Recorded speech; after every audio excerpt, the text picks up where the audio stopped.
What's up, guys? My name is Gabe, and welcome back to the Trojan Blade. Welcome back to a brand new video.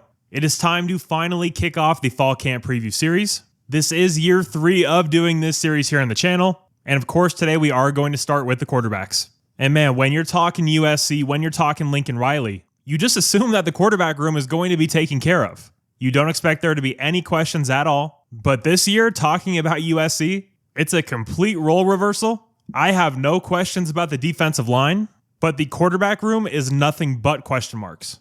There's absolutely no one proven in this room. Lincoln took a massive swing by not going to the transfer portal to get a proven quarterback. So that tells me that he's comfortable with Jaden Mava, with Hassan Longstreet. And up to this point, Lincoln has not given us any reason to doubt his decision-making when it comes to the quarterback position. So I am going to roll with him on this. I'm going to trust his judgment, and obviously just going to hope for the best. But guys, of course, before we do get into it, if you are enjoying the videos, please do leave a like and subscribe to the channel if you haven't already.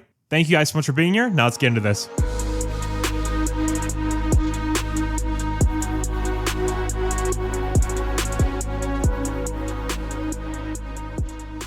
So starting off here with who looks to be QB1 heading into the season, it is Jaden Mava. He of course transferred in from UNLV last year. He started 4 games total for us, played against Nebraska, UCLA, Notre Dame, and Texas A&M. Now it was an absolute roller coaster for Jaden. I think Lincoln said it best when he said that his good is so good, because it really is.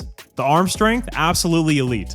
This is already an NFL level arm. Some of the throws he made against Notre Dame down on the sideline, those little fade balls where he had to push it like 30, 40 yards down the field, put it on a rope. I mean, those are just extremely impressive throws. And while the good is really good, the bad is very, very bad. In terms of decision making, he did not make a jump at all from UNLV to USC.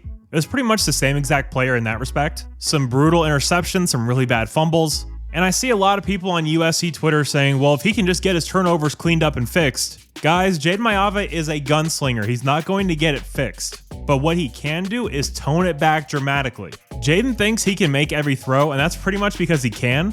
Again, that arm is an absolute rifle. But there's being a gunslinger and there's being reckless. And let's face it, last year he was very, very reckless. He also gets the moniker of being a mobile quarterback. He's really not that mobile. He's not a great runner. He can pull it and get a first down for you, but he's nowhere near a guy like a Sam Darnold or obviously a Caleb Williams in that respect. And while he does have flashes of that brilliant playmaking, we saw it in the game against UCLA where he scrambled out to the right, cut back, scrambled all the way across the left side of the field, and then threw that touchdown to Jacoby Lane. But a lot more harm than good comes out of it when he's doing that kind of thing.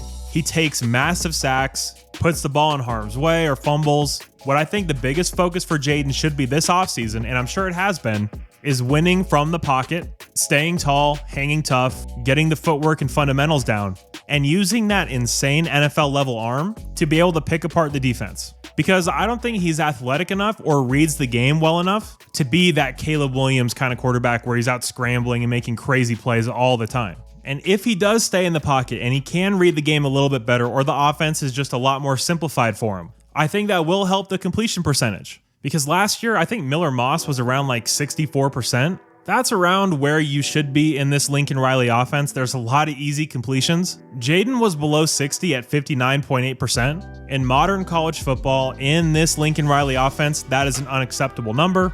Far too low. He absolutely should be in that 64 to 69 range.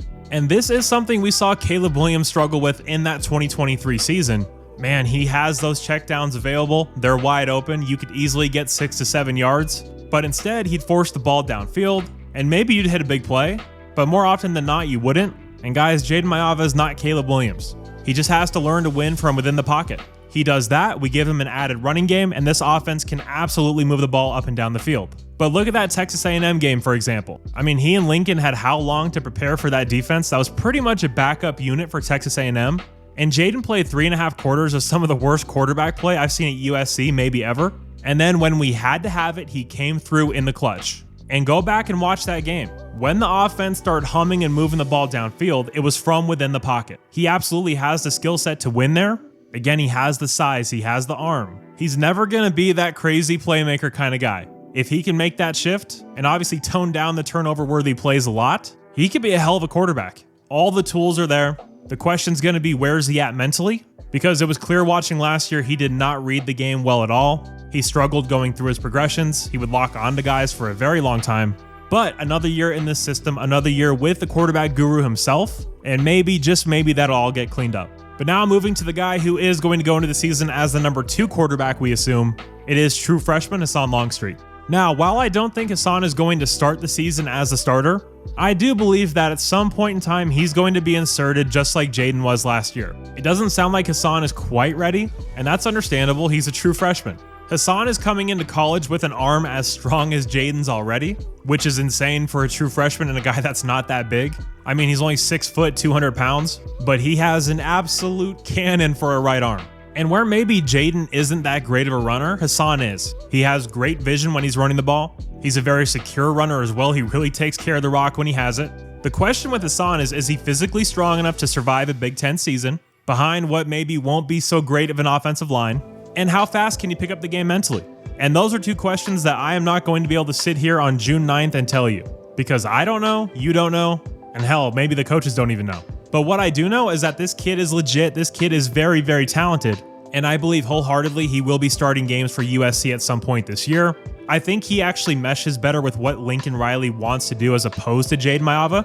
And I think with the running game we're going to have, if used properly, of course, Lincoln actually has to run the ball. But putting in Hassan Longstreet, pairing him up with Wayman Jordan, with Brian Jackson, this could be an absolutely deadly running attack, and obviously attaching those RPOs off the running game. Something to keep in mind, obviously just some speculation. I just pray that we come out and handle our business against the Missouri States and the Georgia Southerns on our schedule, because Hassan Longstreet has to get some early action. He's got to get out there, get his feet wet, much like how Jaden Mava did against Utah State. All right, and lastly, we are talking about 3rd-string quarterback Sam Huward. Now, there's actually a portion of USC fans that think that Sam Huward has a chance to start. Absolutely nothing against Sam, but if Sam Huward is starting for this team, something went terribly, terribly wrong. This is a depth piece and experienced guy to have in the room to help with a guy like Hassan Longstreet. Obviously have the connection to Luke Huward. But yeah, this isn't a guy that's going to play meaningful snaps for you barring some catastrophic injuries. He was a 5-star recruit in high school, only ended up throwing 44 passes for Washington where he had committed, 1 touchdown, 4 picks. Then he transferred to Cal Poly, had an average year there, and then he transferred to Utah and didn't play at all. So yeah, it's an experienced guy who, if you need to break glass in case of emergency, can come in and hopefully play semi-competent football for you. But yeah, not a guy who's actually in the running to be the starter at all. And guys, that is it for the quarterback room. Obviously, the videos for the other position groups are going to be much longer. Only 3 guys to talk about today. But yeah, leave me any and all thoughts you have on the quarterback room down below. I know there's a large segment of USC fans that anytime I don't say Jaden Mava is going to win the Heisman, they freak out. So if you're one of those people and you want to yell at me, please do leave a comment down below. Your engagement is always appreciated. But yeah, guys, that is all I have for you. If you did happen to enjoy this video, please do leave a like and subscribe to the channel if you haven't already. Thank you guys so much. You're all awesome. And as always, take care and fight on.